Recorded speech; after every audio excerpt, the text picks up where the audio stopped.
Hello and welcome back to Saturn Rising Tarot. I have a reading for you today, so I'm just going to dive right in. First off, we have the Ace of Wands to start the reading, which tells me that there is a brand new opportunity happening in your life, the person who has sought out this video. And when I questioned what this new opportunity is, it seems like the reading is cautioning about going towards extremes with temperance. So it's asking you to take a middle path in regards to this new opportunity. And which kind of implies that prior to this opportunity coming into your life, you had been operating under extremes yourself. As in, you might have been overworking yourself, or the opposite, maybe you're just burnt out, whatever that is. Your burnout might have been brought on by overwork and you're flipping between extremes. So it's like there's this forewarning in the reading about going too much to either extreme. So I was wondering what exactly is this new opportunity that's coming in. What's very interesting is we have the Empress energy popping in.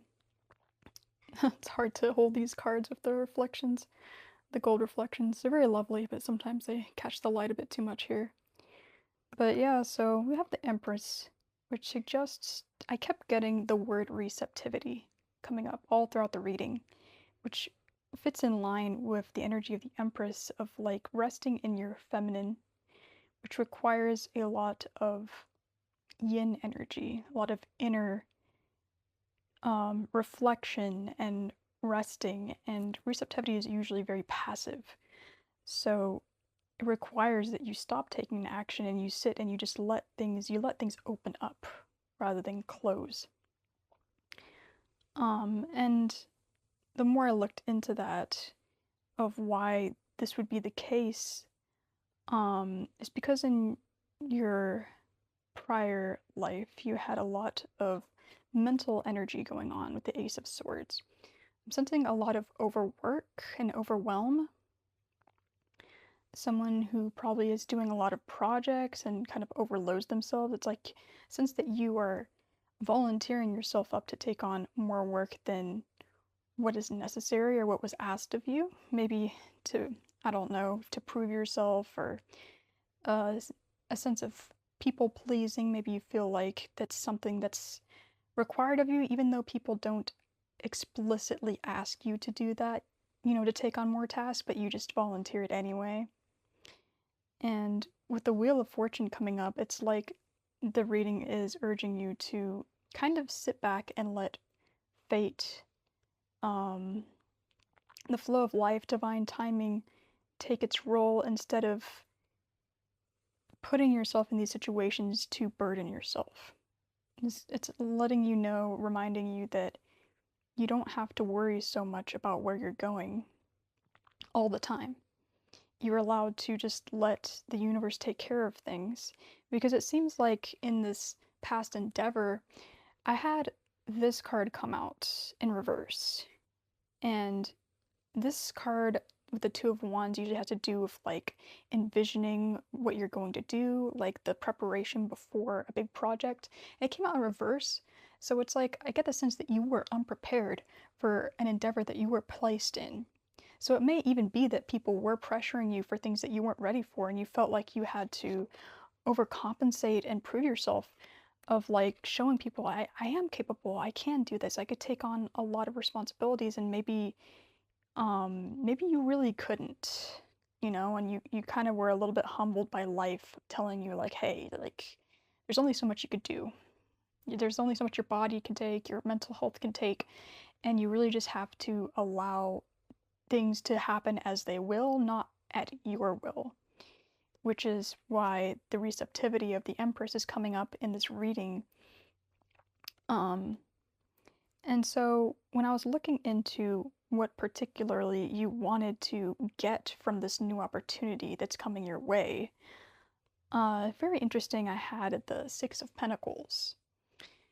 And what's interesting about it is, as you could see, there's like a kind of with the Six of Pentacles, there's a balancing of scales. So every time I see that, I think of like fairness, recompense was the word that came to me in the reading. So it's like you want to be repaid for something that you feel like you were investing in and you didn't get as much back in return, is what I'm getting. And you're fighting for a sense of fairness. You want reciprocation. And maybe you were working on a project with people that were not quite on the same page, like in terms of work ethic. And you were just putting in at like 110%, and these people were not. If it's not a work project, maybe it's a friendship or a relationship of some kind, or you invest in people emotionally. And sometimes we don't pay attention to how much we are emotionally investing in people before it's too late, and irreparable damage has happened to the relationship, because then you're starting to realize, oh, I feel like I'm being taken advantage of. And sometimes it's not that the person is consciously taking advantage of you, it's just, you know, we do sometimes either people please, or we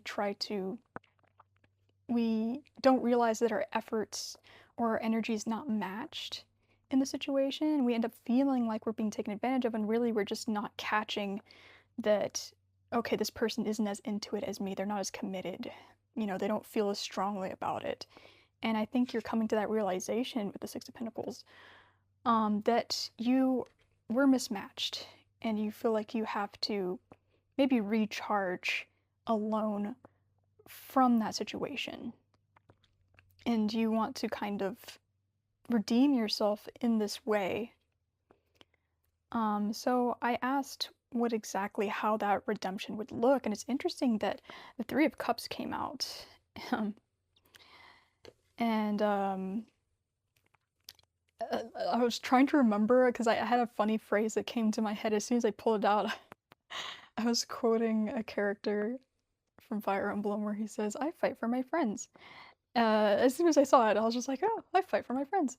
And it's like, yeah, it's kind of like this is telling you that you need to prioritize your friends. You need to prioritize the people in your life that are genuinely on your side and match your energy. People that you know that for a fact will support you, as opposed to these other people you were working with in this past endeavor, project, or friendship, whatever it was. It seems like that you have a group of people that are on your side, and it's kind of like this is urging you to find those people that genuinely support you and foster that community, allow them, sit back, stop doing things, and let them nurture you, let them support you in however way that looks like to you. Maybe you need to take a break and have a spa day or a shopping day or whatever that looks like for you specifically. And once you do that, it puts you back in your natural receptivity mode, which is what this reading, it seems like it keeps telling me, that of like you need to sit back and allow yourself to just let things happen as they happen, and everything is going to work out. The energy of the Empress is urging for you to just be in a state of natural creativity, because you can't really force creativity to come to you. As much as we creatives like to think that we have control over the final product, sometimes you just have to let ideas come to you, and it's very difficult to seek it out. This energy is asking for the opposite of that. Just allow things to come to you.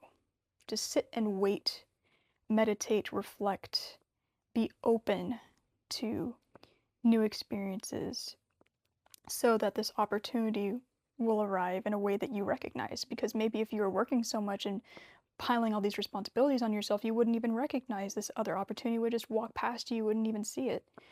So ultimately, by this gaining a sense of recharging in your own energy and surrounding yourself with a community of people that really are on your side, ultimately you're going to reach a state of satisfaction. However that looks like for you, but with the Nine of Cups, it's like a state of like, oh, I got it, I did it, I attained what it is I set out to do, and I'm happy with where I am. That you essentially are going to be happy with what you've built, but it doesn't have to be at the cost of yourself, overworking yourself. So when I looked up for guidance, it's very interesting. I got the dragon card. Um, it's for discover your courage. To me, that signifies having the courage to just let things happen, release control over outcomes in your life, and let yourself just, you know, create things in the background. In your, it's kind of like when you're doing a workout and half the battle is doing the actual working of your muscles, but the other half is resting. That's where you build up your muscles, is mostly through resting. You have to allow the basic natural processes of your body to just do its thing. Like it's always working regardless of whether you're doing anything physically or not. And that's what this reading is implying. So the other two that came out are also of that same sort of thing. So we got the daydreamer here. The daydreamer, let your imagination guide you. And we also got the koi pond,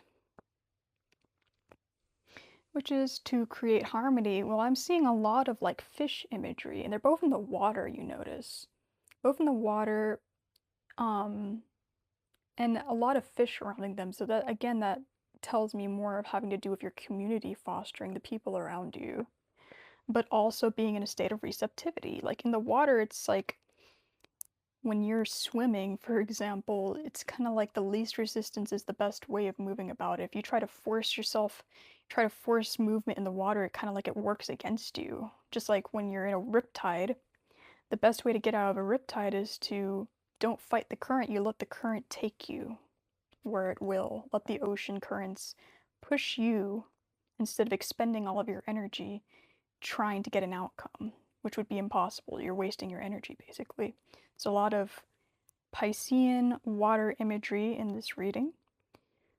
But yeah, allowing yourself the courage to let yourself rest, let yourself be receptive and quiet, passive, and reflective at this time.